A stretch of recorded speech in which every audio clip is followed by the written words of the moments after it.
नमस्कार। आज हम बीमा यानी इंश्योरेंस की दुनिया की गहराई में उतरेंगे। जी। हमारे पास कुछ दिलचस्प स्रोत हैं जो इसके इतिहास पर, ये काम कैसे करता है और समाज में इसकी जगह क्या है, इस पर काफी रोशनी डालते हैं। हमारा मकसद है कि इस जरूरी विषय के जो सबसे खास पहलू हैं वो सामने लाएं ताकि श्रोता इसके बारे में अच्छी तरह से जान सकें। बिल्कुल। तो चलिए शुरू करते हैं एक बुनियादी सवाल से।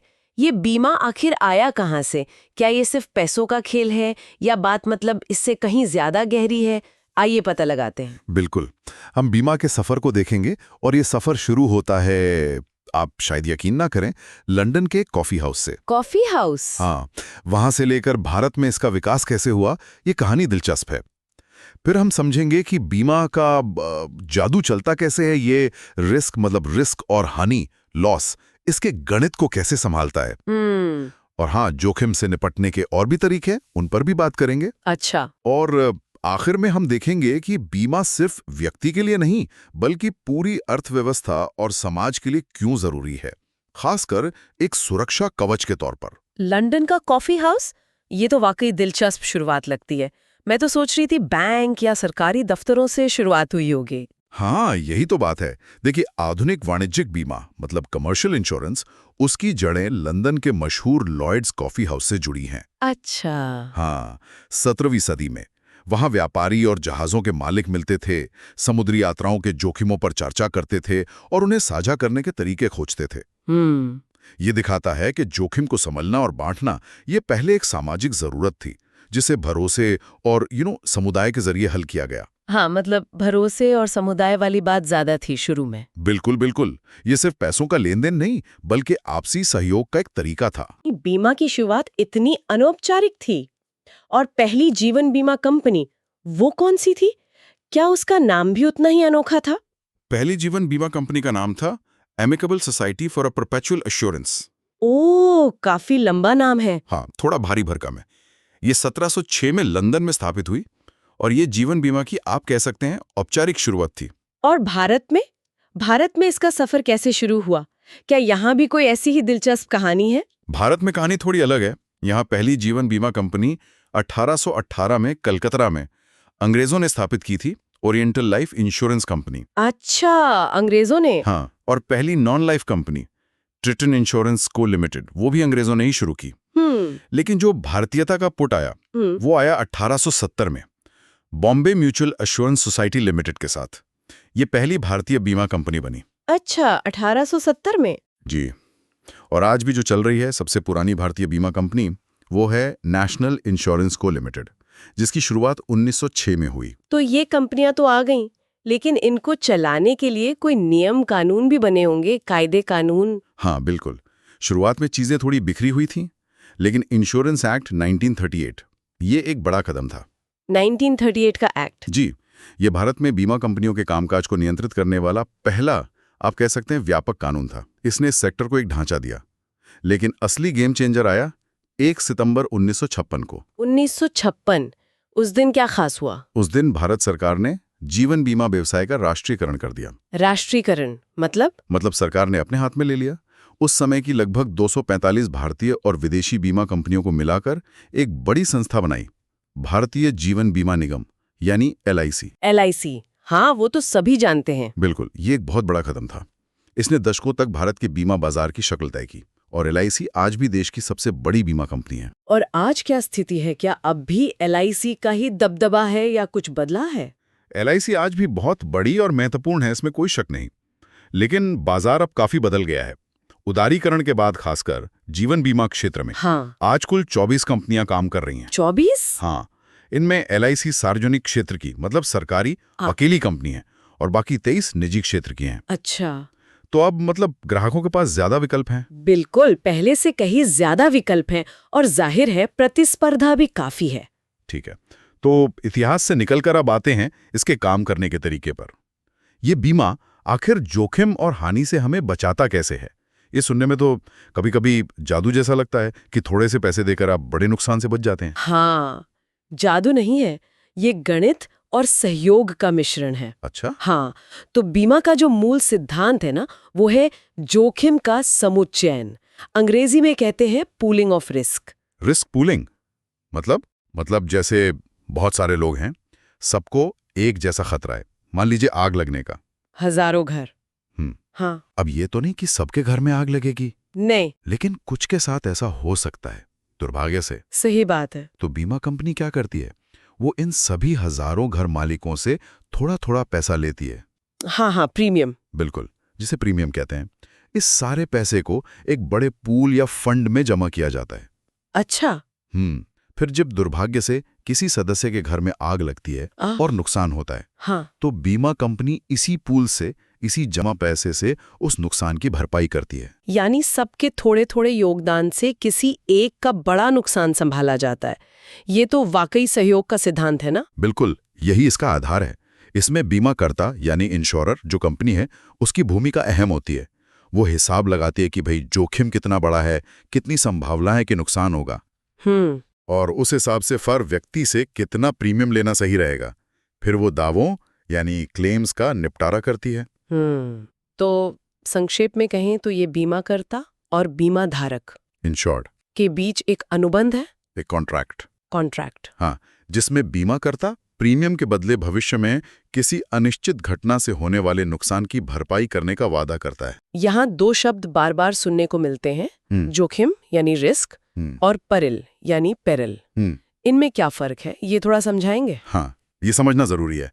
देखिए, परिल वो कारण है जिससे नुकसान होता है। कारण? हाँ, जैसे आग लगना, भूकंप आना, बाढ़ आना, चोरी होना, ये सब परिल हैं, घटनाएं। अच्छा। और जोखिम उस नुकसान के होने की संभावना है या अनिश्चितता। अच्छा, संभावना। हाँ, जैसे आग एक परिल है और आग से आपके घर या दुकान के जल जाने का जोखिम है। बीमा इन जोखिमों से सुरक्षा देता है, परिल से होने वाले नुकसान के जोखिम से। अच्छा, जोखिम की बात हो रही है तो स्रोतों में इसके भार का भी जिक्र है, प्राथमिक और द्वितीयक भार। ये क्या बला है? मैं तो यही सोचती थी कि जोखिम मतलब सिर्फ पासों का नुकसान। हाँ, और यहीं पर बीमा की भूमिका और गहरी हो जाती है। देखिए, प्राथमिक भार यानी कि प्राइमरी बर्डन ऑफ रिस्क तो वही है जो आप कह रही हैं, वास्तविक सीधा वित्तीय नुकसान, पैसों का नुकसान। हाँ, अगर आपकी फैक्ट्री में आग लग गई और लाखों का माल जल गया तो वो लाखों रुपए प्राथमिक भार हैं। ये नुकसान मापा जा सकता है, गिना जा सकता है, और बीमा अक्सर इसी की भरपाई करता है। ये शुद्ध जोखिम से जुड़ा होता है। शुद्ध जोखिम? हाँ, मतलब जहां या तो नुकसान होगा या कुछ नहीं होगा, फायदे का सवाल ही नहीं उठता। आग लगने से फायदा तो नहीं हो सकता ना? नहीं, बिल्कुल नहीं। और ये द्वितीयक भार, ये छुपा हुआ बोझ क्या है? ये वो चीज है जिस पर हम अक्सर ध्यान नहीं देते। द्वितीयक भार, सेकेंडरी बर्डन ऑफ रिस्क, इसके दो मुख्य पहलू हैं। अच्छा। पहला, चिंता और डर का मानसिक बोझ। लगातार ये सोचना कि कहीं कुछ बुरा ना हो जाए, अगर ऐसा हुआ तो क्या होगा। ये तनाव अपने आप में एक बड़ी कीमत है। हाँ, ये बात तो है। मतलब सिर्फ पैसों का नुकसान नहीं, ये जो चिंता लगी रहती है वो भी एक बोझ है। बिल्कुल, ये हमारी शांति छीन सकता है, हमारे फैसलों को प्रभावित कर सकता है। और दूसरा पहलू है वो इमरजेंसी फंड बनाए रखने की लागत। Emergency fund? हाँ, अगर बीमा ना हो तो लोगों और व्यवसायों को बड़े संभावित नुकसानों से निपटने के लिए खुद ही एक बड़ी रकम अलग रखनी पड़ती है, साइड में। हाँ, कि जरूरत पड़ने पर काम आए। जी, ये पैसा कहीं और लग सकता था, व्यापार बढ़ाने में या किसी और जरूरत में। तो बीमा हमें इस चिंता और इस अलग फंड रखने की मजबूरी यानी इस द्वितीयक भार से भी बचाता है। वाह, मैंने कभी इस तरह सोचा ही नहीं था। जी, यानी बीमा सिर्फ नुकसान की भरपाई नहीं करता, बल्कि हमें चिंता से भी आजाद करता है। जी। लेकिन क्या बीमा ही जोखिम से निपटने का एकमात्र हथियार है हमारे पास, या हम और भी कुछ कर सकते हैं? बहुत अच्छा सवाल पूछा आपने। बीमा जरूरी है, बहुत जरूरी है, लेकिन ये पूरी पहेली का सिर्फ एक हिस्सा है। देखिए, जोखिम प्रबंधन यानी रिस्क मैनेजमेंट, ये एक पूरी सोच है। इसमें कई रणनीतियां शामिल हैं। अच्छा। जैसे एक तरीका है जोखिम परिहार, रिस्क अवॉइडेंस। परिहार मतलब बचना? हाँ, बिल्कुल, उस काम या स्थिति से पूरी तरह दूर रहना जिसमें खतरा हो। जैसे अगर किसी को तूफान में नाव चलाने से डर लगता है और वो कभी ऐसा नहीं करता, तो वो डूबने के जोखिम से बच रहा है। हालांकि हर जोखिम से बचना संभव नहीं है, ना ही व्यवहारिक है। सही बात है, जिंदगी में हर खतरे से भागा तो नहीं जा सकता। और क्या तरीके हैं? दूसरा तरीका है जोखिम धारणा, रिस्क रिटेंशन। धारण मतलब संभाल लेना? हाँ, कह सकते हैं। जोखिम और उसके परिणामों को जानबूझकर खुद स्वीकार करना। अक्सर छोटे मोटे जोखिमों के लिए हम यही करते हैं। जैसे कार पर हल्की खरोंच लग गई। अब कई लोग इसके लिए क्लेम नहीं करते हैं। वे सोचते हैं कि भाई प्रीमियम बढ़वाने से अच्छा है खुद ही ठीक करा लें, है ना? हाँ। बड़ी कंपनियां भी कई बार कुछ खास तरह के जोखिमों को खुद वहन करने का फैसला करती हैं। इसे स्वयं बीमा, सेल्फ इंश्योरेंस भी कहते हैं। अच्छा, और जोखिम को कम करने के लिए क्या किया जा सकता है? मतलब घटना होने से पहले ही कुछ तैयारी, रोकथाम? बिल्कुल, और ये बहुत महत्वपूर्ण है। इसे कहते हैं जोखिम घटाना और नियंत्रण, रिस्क रिडक्शन एंड कंट्रोल। घटाना और नियंत्रण। जी, इसका मकसद है या तो नुकसान होने की संभावना को ही कम कर देना, या अगर नुकसान हो भी जाए तो उसकी गंभीरता को कम करना। अच्छा, ये कैसे होता है? इसके कई तरीके हैं, जैसे कर्मचारियों को सुरक्षा की ट्रेनिंग देना। इससे क्या होगा? दुर्घटना का जोखिम घटेगा। हाँ। फैक्ट्री में आग बुझाने के उपकरण लगाना, स्प्रिंकलर लगाना। ये क्या है? ये नुकसान को नियंत्रित करेगा। आग लगेगी भी तो फैलेगी नहीं। खतरनाक प्रक्रियाओं को सुरक्षित बनाना, या कीमती सामान को अलग अलग जगहों पर रखना ताकि एक घटना में सब कुछ तबाह ना हो जाए। इसे सेपरेशन कहते हैं। ओके, और इन सब के बाद शायद बीमा का नंबर आता है? हाँ, कह सकते हैं आखिरी रणनीति है जोखिम वित्त पोषण, रिस्क फाइनेंसिंग। इसमें यह तय होता है कि अगर नुकसान हुआ तो पैसा कहां से आएगा। अच्छा। इसी में आता है जोखिम अंतरण, रिस्क ट्रांसफर, जहां आप जोखिम का वो वित्तीय बोझ किसी और पर डाल देते हैं। और बीमा, जोखिम को बीमा कंपनी को हस्तांतरित करने का सबसे आम और जाना माना तरीका है। आप प्रीमियम देते हैं और बदले में कंपनी आपका वित्तीय जोखिम उठा लेती है। यहाँ एक और बारीक सा फर्क बताया गया है, इंश्योरेंस और अश्योरेंस। क्या ये सिर्फ शब्दों का हेरफेर है या कोई मतलब है इसका? सुनने में तो एक जैसे लगते हैं। तकनीकी तौर पर एक छोटा लेकिन महत्वपूर्ण फर्क है। अच्छा। आमतौर पर इंश्योरेंस उन घटनाओं के लिए इस्तेमाल होता है जो हो सकती हैं पर जरूरी नहीं कि हों। जैसे कार एक्सीडेंट, घर में आग लगना, चोरी होना, ये अनिश्चित घटनाएं हैं, हो भी सकती हैं, नहीं भी। ठीक है। वहीं आश्वासन उन घटनाओं के लिए इस्तेमाल होता है जो निश्चित रूप से होंगी, बस कब होंगी ये नहीं पता। निश्चित रूप से होंगी। जैसे इसका सबसे अच्छा उदाहरण है मृत्यु। क्योंकि मृत्यु जीवन का एक निश्चित सत्य है, इसलिए जीवन बीमा पॉलिसियों को अक्सर आश्वासन पॉलिसी कहा जाता है। ओह, अच्छा। हाँ, ये एक तरह से गारंटी है, आश्वासन है कि घटना होने पर भुगतान मिलेगा ही, क्योंकि घटना तो होनी ही है। ये तो बहुत साफ हो गया। बीमा और आश्वासन। तो अगर कोई बीमा लेने के बारे में सोच रहा है तो उसे किन मूल बातों का ध्यान रखना चाहिए? आखिर इतने सारे विकल्प हैं, कैसे तय करें? हाँ, ये बहुत जरूरी सवाल है। कुछ बुनियादी सिद्धांतों को गांठ बांध लेना चाहिए। पहला, छोटे से फायदे के लिए बहुत बड़ा जोखिम मोल न लें। मतलब? नुकसान का बोझ खुद पर ना लें जिसे आप झेल ही नहीं सकते। हाँ, जैसे घर का या बड़ी गाड़ी का नुकसान। बिल्कुल, ऐसे बड़े जोखिमों का बीमा जरूर कराएं। और तीसरा, जोखिम के परिणामों का ठीक से अंदाजा लगाएं। सोचें कि अगर सबसे बुरा हुआ तो उसका आपकी आर्थिक स्थिति पर, आपके परिवार पर क्या असर पड़ेगा। ये सवाल आपको सही बीमा चुनने में मदद करेंगे। हमने बीमा के इतिहास, उसके काम करने के तरीके और जोखिम प्रबंधन को समझा, लेकिन जैसा आपने शुरू में कहा था, इसका असर सिर्फ हमारी जेब या मन की शांति तक ही नहीं है। इसका अर्थव्यवस्था और समाज पर भी बड़ा प्रभाव पड़ता है। वो कैसे? बिल्कुल, बीमा अर्थव्यवस्था का एक, आप कह सकते हैं, अदृश्य लेकिन मजबूत पहिया है। अच्छा। सोचिए, अगर फैक्ट्रियों, मशीनों, गोदामों में रखे माल का बीमा ना हो तो क्या कोई उद्यमी बड़ा निवेश करने का जोखिम उठाएगा? शायद नहीं, डर लगा रहेगा। बिल्कुल, बीमा उद्योगों में लगी पूंजी की रक्षा करता है। इससे उद्यमी बेफिक्र होकर काम कर सकते हैं और व्यापार बढ़ा सकते हैं। ये उस पूंजी को भी आजाद करता है जो उन्हें संभावित नुकसान के लिए अलग रखनी पड़ती। और नौकरियां? क्या बीमा उद्योग रोजगार भी देता है? हाँ, बिल्कुल देता है। बीमा कंपनियां हैं, एजेंट हैं, सर्वेक्षक हैं, एक्चुअरीज हैं, क्लेम संभालने वाले लोग हैं। ये पूरा उद्योग लाखों लोगों को रोजगार देता है।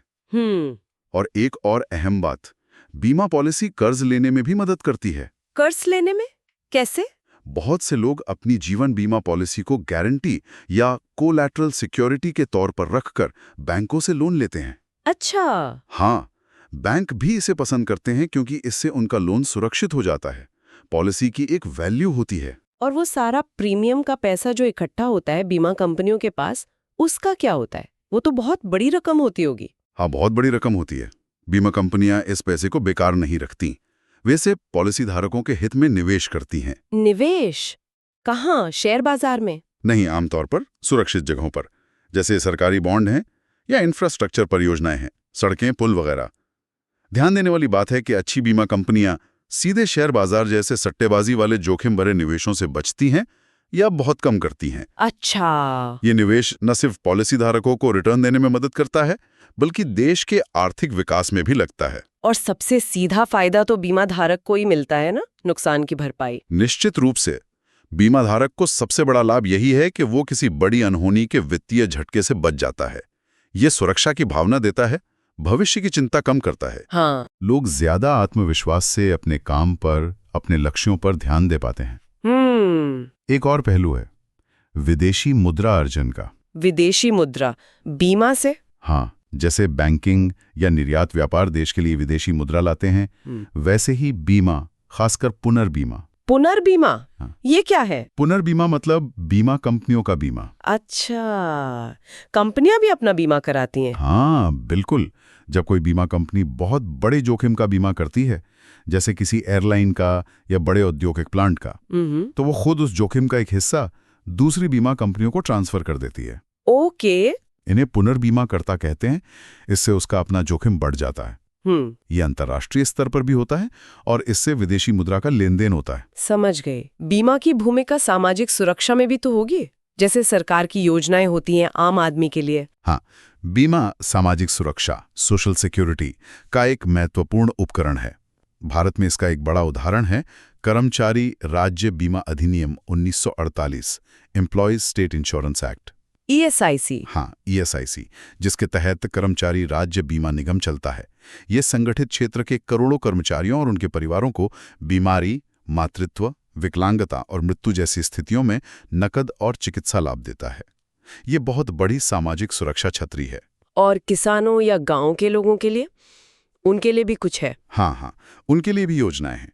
किसानों को मौसम की मार और फसल खराब होने के जोखिम से बचाने के लिए फसल बीमा योजनाएं बहुत महत्वपूर्ण हैं। हाँ, वो प्रधानमंत्री फसल बीमा योजना। जी, जैसे पहले RKBY थी, अब प्रधानमंत्री फसल बीमा योजना PMFBY चल रही है। ये बहुत महत्वपूर्ण है। इसी तरह ग्रामीण क्षेत्रों की खास जरूरतों को देखते हुए ग्रामीण बीमा योजनाएं भी बनाई गई हैं। और बीमा उद्योग सरकार की कम प्रीमियम वाली सामाजिक सुरक्षा योजनाओं को भी लोगों तक पहुंचाने में मदद करता है, जैसे जनता पर्सनल एक्सीडेंट या जन आरोग्य बीमा। तो इस पूरी बातचीत से ये साफ है कि बीमा महज एक पॉलिसी खरीद लेना भर नहीं है। बिल्कुल नहीं। ये जोखिम को बांटने, अनिश्चितता के खिलाफ एक ढाल बनने और यहाँ तक कि हमारी अर्थव्यवस्था और समाज को स्थिरता देने वाला एक बहुत जटिल लेकिन जरूरी सिस्टम है। हमने देखा कि कैसे लंदन के कॉफी हाउस से शुरू होकर भारत में LIC के बनने और फिर बाजार के खुलने तक इसका सफर कितना लंबा और अहम रहा है। बिल्कुल। और ये समझना जरूरी है कि बीमा काम कैसे करता है, जोखिम से निपटने के क्या-क्या तरीके हैं और इसका हम सब पर, व्यक्ति, व्यापार और समाज के तौर पर क्या असर पड़ता है। हाँ, ये सिर्फ पैसे बचाने या नुकसान से बचने का तरीका नहीं है। ये हमारे आर्थिक और सामाजिक जीवन का एक जरूरी हिस्सा बन चुका है। ये डर कम करता है और आगे बढ़ने का, जोखिम उठाने का, विकास करने का हौसला देता है। आज की इस गहरी पड़ताल के बाद श्रोताओं के लिए एक सवाल छोड़ जाते हैं। बीमा भविष्य की अनिश्चितताओं से लड़ने का एक मजबूत जरिया है, ये तो तय है। लेकिन क्या हम एक व्यक्ति के तौर पर और एक समाज के तौर पर जोखिम को कम करने के लिए भी उतनी ही प्रयास कर रहे हैं? अच्छा सवाल है। बीमा एक सुरक्षा जाल है, लेकिन क्या हम उस जाल की जरूरत पड़ने से पहले गिरने से बचने पर पर्याप्त ध्यान दे रहे हैं? यानी क्या हम अपनी सेहत पर, सुरक्षा के नियमों पर या बेहतर निर्माण प्रथाओं पर उतना ही जोर देते हैं जितना बीमा खरीदने पर? शायद इस पर सोचना भी उतना ही जरूरी है।